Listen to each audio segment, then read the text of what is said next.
ذرا ایک لمحہ رک کر سوچئے، اگر اللہ آپ کو سب کچھ دے دے مگر دل کا سکون نہ دے تو کیا وہ سب کچھ واقعی نعمت کہلائے گا؟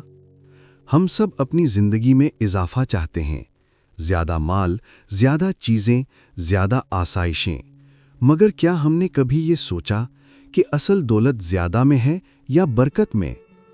آج رسول خدا کا ایک ایسا واقعہ سنتے ہیں جو ہمیں یہ فرق سمجھا دیتا ہے۔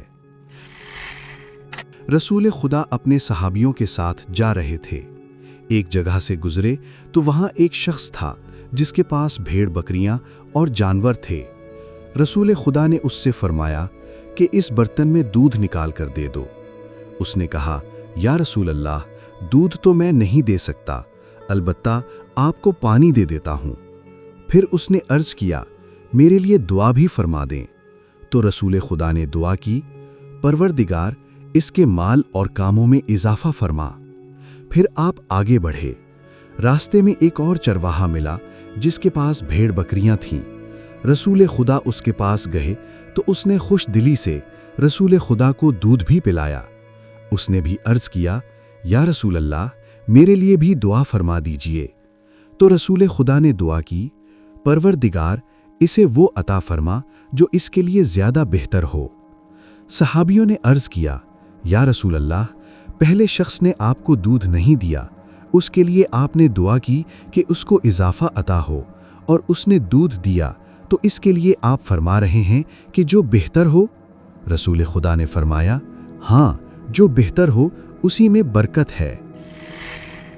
عزیزان محترم، ہم لوگ اپنی زندگی میں اضافہ تو جمع کر رہے ہیں مگر برکت نہیں مانگتے۔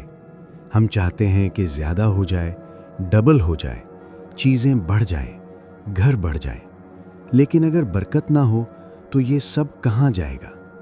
اور اگر کم ہو لیکن برکت ہو تو وہ کم بھی بہت زیادہ بن جاتا ہے، کیونکہ برکت کا مفہوم یہ نہیں کہ اگر ایک گاڑی ہے تو 4 گاڑیاں ہو جائیں، بلکہ برکت یہ ہے کہ جب آدمی اس گاڑی میں سفر کرے تو سکون سے کرے، منزل تک پہنچے اور دل مطمئن ہو۔ اکثر ایسا ہوتا ہے کہ آدمی کے پاس سب کچھ ہوتا ہے مگر خوشی نہیں ہوتی۔ یہ چیزیں پیسوں سے نہیں ملتی، یہ جزائے محبت، یہ سکون دل کہاں سے آتا ہے؟ قرآن پاک میں اللہ رب العزت ارشاد فرماتا ہے کہ آگاہ ہو جاؤ، اللہ کے ذکر سے ہی دلوں کو اطمینان حاصل ہوتا ہے۔ یاد رکھیے، زندگی کا حسن زیادہ ہونے میں نہیں بلکہ برکت ہونے میں ہے۔ کم ہو مگر سکون ہو، کم ہو مگر دل مطمئن ہو، کم ہو مگر اللہ راضی ہو، تو وہی اصل دولت ہے۔ اللہ ہم سب کو وہ نعمت عطا فرمائے جس میں برکت بھی ہو اور سکون بھی۔ آمین۔